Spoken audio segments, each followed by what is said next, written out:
11 जनवरी 2024। आज का दिन बहुत ही खास और बहुत ही महत्वपूर्ण है। आज ही के दिन सन 1966 में हमारे प्यारे प्रधानमंत्री श्री लाल बहादुर शास्त्री जी का निधन हो गया था। श्वेत क्रांति और हरित क्रांति हमारे प्यारे प्रधानमंत्री श्री लाल बहादुर शास्त्री जी की दो बड़ी उपलब्धियां हैं। इन्हीं के टाइम पीरियड में जय जवान और जय किसान का एक नारा दिया गया था। ये नारा सिर्फ चुनावी नारा ही नहीं बल्कि बहुत ही महत्वपूर्ण और बहुत ही पॉपुलर नारा बन गया था। आपको बता दूं कि श्री जवाहरलाल नेहरू के कार्यकाल के समाप्त होने के बाद, उनके देहावसान के बाद एक अच्छी साफ सुथरी और बढ़िया छवि के कारण हमारे शास्त्री जी को 1964 में देश का प्रधानमंत्री बनाया गया। उन्हें जून 9, 1964 को भारत के प्रधानमंत्री का पद सौंपा गया। उनके शासनकाल में भारत और पाकिस्तान का युद्ध हुआ 1965 में, और आप सभी को बता दूं कि इससे 3 साल पहले ही चीन का एक युद्ध हो चुका था भारत के साथ, और इस युद्ध में भारत हार गया था। शास्त्री जी ने अनुकरणीय प्रशंसा और अनुकरणीय लीडरशिप का एक प्रमाण दिया, और हमने देखा कि कैसे हमारे शास्त्री जी की लीडरशिप में पाकिस्तान के प्रधानमंत्री जनरल अयूब खान ने ताशकंद में युद्ध समाप्ति के बाद एक समझौते पर हस्ताक्षर किए।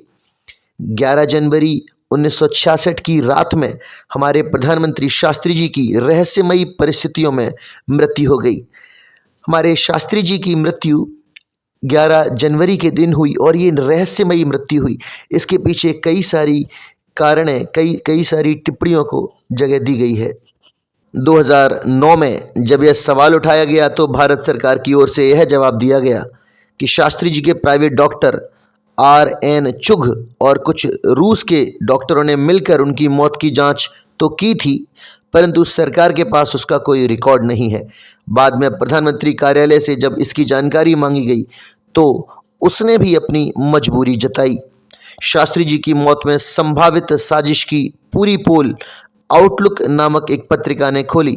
2009 में जब साउथ एशिया पर CIA की नज़र, CIA's I on south Asia नामक पुस्तक के लेखक अनुज धर ने सूचना के अधिकार के तहत यानी राइट टू इंफॉर्मेशन के तहत जानकारी मांगी, तब प्रधानमंत्री कार्यालय ने ये कहा कि शास्त्री जी की मृत्यु के दस्तावेज सार्वजनिक करने से हमारे देश के अंतर्राष्ट्रीय संबंध खराब हो सकते हैं, तथा इस रहस्य पर से पर्दा उठते ही देश में उथल पुथल मचने के अलावा संसदीय विशेषाधिकारों को ठेस भी पहुंच सकती है। ये तमाम कारण हैं जिससे इस सवाल का कभी जवाब दिया ही नहीं गया। इससे पहले सन 1978 में प्रकाशित एक हिंदी पुस्तक ललिता के आंसू में शास्त्री जी की मृत्यु की करुण कथा को स्वाभाविक ढंग से उनकी धर्मपत्नी ललिता शास्त्री ने के माध्यम से कहलवाया गया।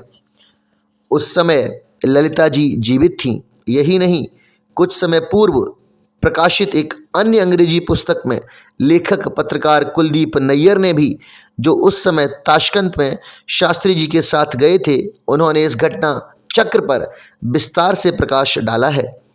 गत वर्ष जुलाई 2012 में शास्त्री जी के तीसरे पुत्र सुनील शास्त्री ने भी भारत सरकार के इस रहस्य पर से पर्दा हटाने की मांग की थी। आपको बता दूं कि पाकिस्तान के आक्रमण का सामना भारतीय सेना ने बखूबी किया। क्योंकि ये एक अप्रत्याशित आक्रमण था, तो इस आक्रमण को देखकर अमेरिका ने लाहौर में रह रहे अपने सभी नागरिकों को निकालने के लिए कुछ वक्त के लिए युद्ध विराम की मांग की। वहाँ रूस और अमेरिका के इंटरफियर करने के बाद भारत के प्रधानमंत्री को रूस के ताशकंद में बुलाया गया समझौते के लिए। शास्त्री जी ने ताशकंद समझौते की शर्तें मंजूर कर लीं, लेकिन पाकिस्तान जीते हुए इलाकों को कहाँ लौटाना चाहता होगा। वो नहीं चाहता था कि वो अपने उन इलाकों को भारत को लौटाए जिसको उसने जीता था। हालांकि अंतर्राष्ट्रीय दबाव में शास्त्री जी ने ताशकंद समझौते पर हस्ताक्षर करने के लिए रजामंदी दे दी, पर लाल बहादुर शास्त्री जी ने खुद प्रधानमंत्री कार्यकाल में इस जमीन को वापस करने से इनकार कर दिया।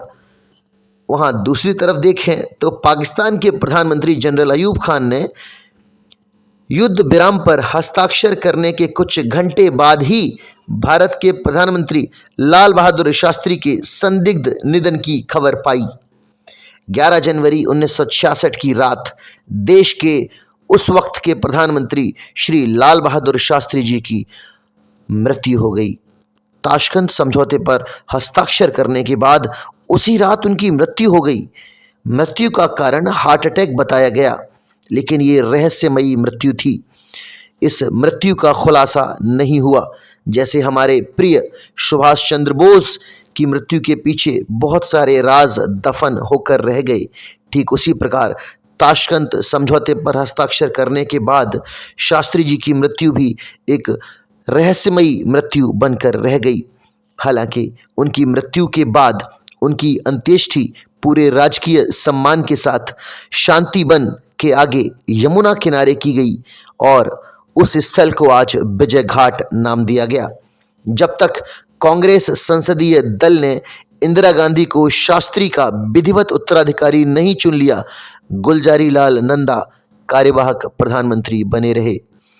शास्त्री जी की मृत्यु को लेकर अलग अलग प्रकार के कयास लगाए जाते रहे। बहुतेरे लोगों का, जिनमें उनके परिवार के लोग भी शामिल हैं, मानते हैं कि शास्त्री जी की मृत्यु हार्ट अटैक से नहीं बल्कि जहर देने से हुई।